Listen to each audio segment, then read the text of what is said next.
ఓం శ్రీకృష్ణ పరబ్రహ్మణే నమః. ఆదిపరాశక్తియే నమః. భక్తజనులకు శుభోదయం. ఈరోజు మనం భగవద్గీత భక్తి యోగంలో 16వ శ్లోకాన్ని చూడబోతున్నాం. అనపేక్ష శుచిర్దక్ష ఉదాసీనో గతవ్యదః సర్వారంభ పరిత్యాగి యో మద్భక్తః స మే ప్రియః. ఇప్పుడు మనం ప్రతి పదానికి అర్థాన్ని చూసినట్లయితే, అనపేక్ష ప్రాపంచిక లాభాల పట్ల అనాసక్తత ఉండి, శుచి స్వచ్ఛముగా, దక్ష నేర్పుగల, ఉదాసీన చింత లేకుండా, గత వ్యధ కలతలు లేకుండా, సర్వ ఆరంభ అన్ని ప్రయత్నాలని, పరిత్యాగి పరిత్యజించిన వాడై అంటే వదిలేసిన వాడై, సహ ఎవరైతే, మద్భక్త నా భక్తుడు, సహ అతడు, మే నాకు, ప్రియ చాలా ప్రియమైనవాడు. భావాన్ని చూసినట్లయితే భగవానుడు అర్జునుడితో ఈ విధంగా చెప్తున్నాడనమాట.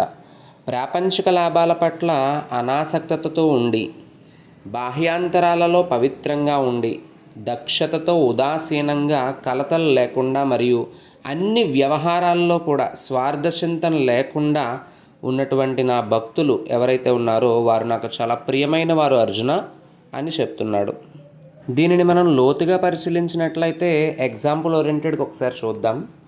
ప్రాపంచిక లాభాల పట్ల అనాసక్తతతో ఉండటం అంటే, ఫర్ ఎగ్జాంపుల్ ఒక పూర్ పర్సన్కి, అంటే ఒక బహుపేదవానికి అనుకోండి, ఒక 1000 రూపాయలు వచ్చినా లేకపోతే పోయినా అది చాలా ఎంతో ముఖ్యమైన విషయంగా దాన్ని కన్సిడర్ చేస్తాడు.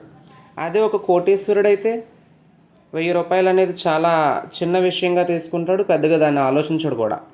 సో ఇక్కడ మనం ఏంటంటే భక్తులు భగవంతుని దివ్య ప్రేమలో చాలా కోటీశ్వరుల లెక్క, సంపన్నుల లెక్క. అంటే వారికి అదే అత్యంత ఐశ్వర్యవంతమైనటువంటి సంపద. వారు భగవంతుని పట్ల ప్రేమయుక్త సేవకే అత్యంత ప్రాధాన్యత ఇస్తారు కదా.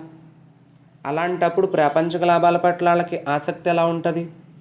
భక్తులైతే అదే నిజమైన భక్తుల యొక్క నిర్వచనం అని భగవంతుడు మనకి చెప్పకనే చెప్తున్నాడు. బాహ్యముగా మరియు అంతరంలో స్వచ్ఛంగా ఉండడం అనే అంశాన్ని మనం పరిశీలించినట్లయితే, వారి యొక్క మనస్సు నిరంతరం పరమ పవిత్రమైనటువంటి భగవానుని అందే నిమగ్నమై ఉండడం వలన భక్తులు అంతర్గతంగా కామం, క్రోధం, లోభం, ఈర్ష్య, అహంకారం వంటి ఈ దోషాల నుండి పరిశుద్ధి చేయబడతారు. ఈ యొక్క మానసిక స్థితిలో వారు బాహ్య శరీరాన్ని కూడా, అంటే పరిసరాలని కూడా శుభ్రంగా ఉంచుకోవడానికే ఎక్కువ ఇంట్రెస్ట్ చూపిస్తారు. ఈ విధంగా మనం ఒక ఓల్డ్ ఇంగ్లీష్ ప్రొవెర్బ్ మనం ఒకసారి గమనించినట్లయితే, cleanliness is next to godliness అనేది మనకి అందరికీ తెలిసిన విషయం. పరిశుభ్రత అనేది దైవత్వం వంటిది అని చెప్తారు. సో వారు బాహ్యంగా కూడా చాలా నీట్గా, క్లీన్గా ఉండడానికి ఇష్టపడతారనమాట. ఇకపోతే నిపుణత అంటే నైపుణ్యంకి సంబంధించినటువంటి విషయం ఇది. భక్తులు తమ అన్ని పనులు కూడా, ఏం పని చేసినా అది ఏ వృత్తి అయినా కూడా ఈశ్వర సేవకి అవకాశంగా మాత్రమే భావిస్తారు. కాబట్టి తమ పనుల్ని అత్యంత శ్రద్ధ మరియు సావధానంతో చేస్తారన్నమాట. ఇది వారిని సహజంగానే ఒక నైపుణ్యవంతులుగా తీర్చిదిద్దుతుంది, నిపుణులుగా తయారు చేస్తుంది.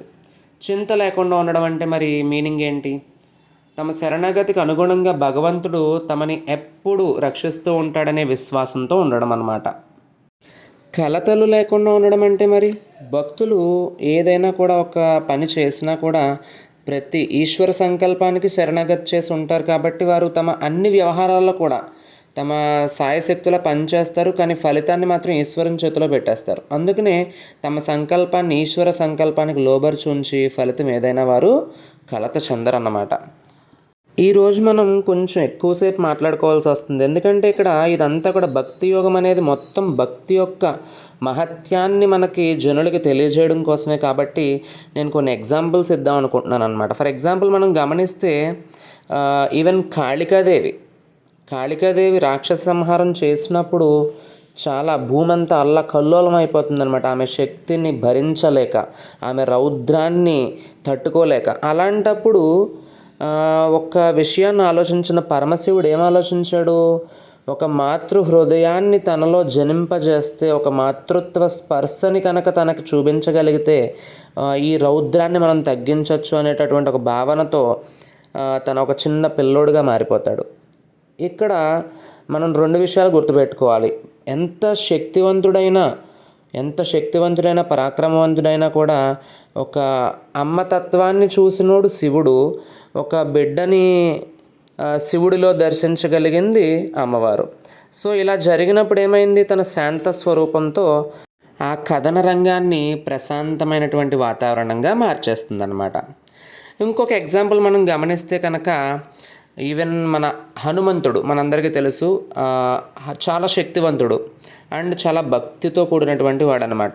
సీతాదేవి ఒక సిచ్యువేషన్లో తనకి ఒక మంచి గిఫ్ట్ అనమాట, ఒక ముత్యాల హారాన్ని ఇచ్చినప్పుడు ఆ ముత్యాల హారం చాలా విలువైంది, చాలా విలువతో కూడినటువంటిదని తనకు తెలుసు. అయినప్పటికీ కూడా దాన్ని తన పళ్ళతో కొరికి అవతల పాడేస్తాడు. ఎందుకు? సీతాదేవి చాలా ఆశ్చర్యపోతుంది.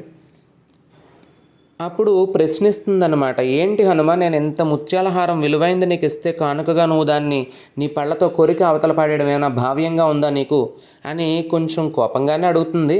ఆ సిచ్యువేషన్లో హనుమంతుడు ఒక్కటే విషయాన్ని చెప్తాడు, ఇంతటి ముత్యాల హారంలో ఉన్నటువంటి ఏ ముత్యంలో కూడా నాకు రామశబ్దం వినిపించట్లేదమ్మా, నాకు ఏమాత్రం ఇది నాకు నచ్చట్లేదమ్మా అని చెప్పి తన వెంట్రికని ఒకటి పీకి సీతాదేవి చెవు దగ్గర పెడతాడనమాట.